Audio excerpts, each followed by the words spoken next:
मी comrade सम्राट मोरे शक्तीपीठ महामार्ग विरोधी कृती समितीच्या वतीनं आज अजितदादांना स्मरणपत्र द्यायचं नियोजन आम्ही केलं होतं।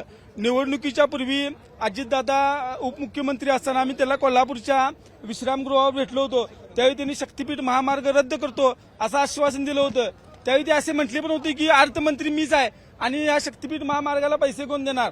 परंतु मला आता वाटतंय की त्यांची सुद्धा भाषा निवडणुकीनंतर बदललेली आहे। लोकांचं फक्त मतं घ्यायची आणि त्यानंतर भाषा बदलायची। आता त्यांची भाषा म्हणते पुरंदर विमानतळाला शेतकऱ्यांनी विरोध केला, पैसे दिल्यावर त्यातले शेतकरी 60% शेतकरी त्यांच्या बाजूने गेले। असं काही नाही। शक्तीपीठ महामार्गाला आपण सगळं बघतोय गेले 1.5 वर्ष आमचं आंदोलन झालं आहे आणि शक्तीपीठ महामार्गाला 100% महाराष्ट्रात विरोध आहे। दादाने आम्हाला तर प्रश्न विचारले की तुमची जमीन किती म्हणजे जात्या।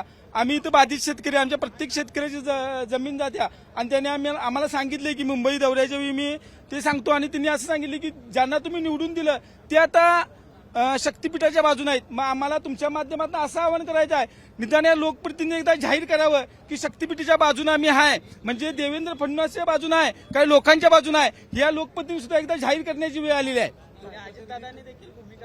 हा असंच आताच्या प्रथम घडीला असंच वाटतंय की अजितदादांनी सुद्धा आता आपली भूमिका बदललेली आहे। आम्ही त्यांना स्मरणपत्रात लिहिलंय, आम्ही अगदी एखाद्याला सन्मानपत्र देतात त्या पद्धतीनं मी ते सोशल मीडियावर पाठवीन। स्मरणपत्र त्यांना दिलेलं आहे की आपली ख्याती शब्द पाळणारा नेता अशी आपली ख्याती आहे, परंतु आपण सुद्धा शब्द फिरवालाय किंवा थोडं बदलालाय, याबद्दल आम्हाला खेद वाटतोय आणि अजित पवारांनी आपला दिलेला शब्द पाळावा अशी मी त्यांना विनंती करतो।